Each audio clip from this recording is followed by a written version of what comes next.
Good morning. Mike Maycomber here at Tully Rinckey, providing you some answers regarding military retired pay and buying back military time towards your federal retirement.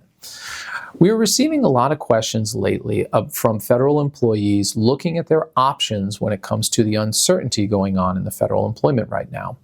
It's important to know what your rights are when it comes to buying back military time and what kind of time applies, because it can substantially increase your federal retirement if you choose to buy back that time. Now, the problem is it takes several months for these processes to usually go about. So you need to start that process now to make sure that if you are looking at retiring or if you are considering of buying back your military time, you take the steps to do that now. Now, a couple of points to keep in mind. First thing, only active military time counts towards buying back your credit there. Inactive time and reserve training generally do not apply to that, so active military time.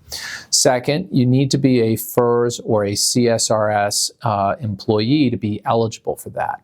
And third, generally speaking, if you are receiving military retired pay already, you can't quote-unquote double dip. Now, there are some very limited exceptions if you were injured by an instrumentality of war or some narrow exceptions there. You may be eligible to, but it's pretty rare. Now, a couple steps you should take if you are considering buying back your military time. First, you need to get a copy of your earnings report from your military component. Use your DD-214, request a copy of the earnings statement, and that generally can take a little bit of time to process. Afterwards, you're going to provide that earnings statement to your agency to quote or to calculate what your military buyback amount is. To buy back that military time, generally you have to pay to have that time credited.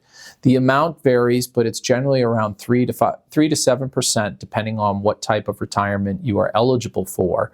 And there is interest that may apply depending on how long ago that time was credited. But once you get your earnings statement provided to the agency, they're going to help calculate how much that amount is that you need to pay to get that time credited. Next, you need to make sure that you make those payments before that retirement credit is going to be applied. And finally, you want to make sure and confirm that the retirement credit has been added to either your FERS or CSRS retirement. Now, the steps themselves may seem pretty simple, but it's very important that you monitor this along the way because the whole process can take several months. And if you have any kind of missteps along the way, it can make the process even longer. If you have questions about what it means to buy back your military time and whether it is in your interest or not in your interest, we're always happy to talk to you and answer any questions you may have. Feel free to reach out to us, and we're always happy to help you go through that process if you're struggling. Thank you.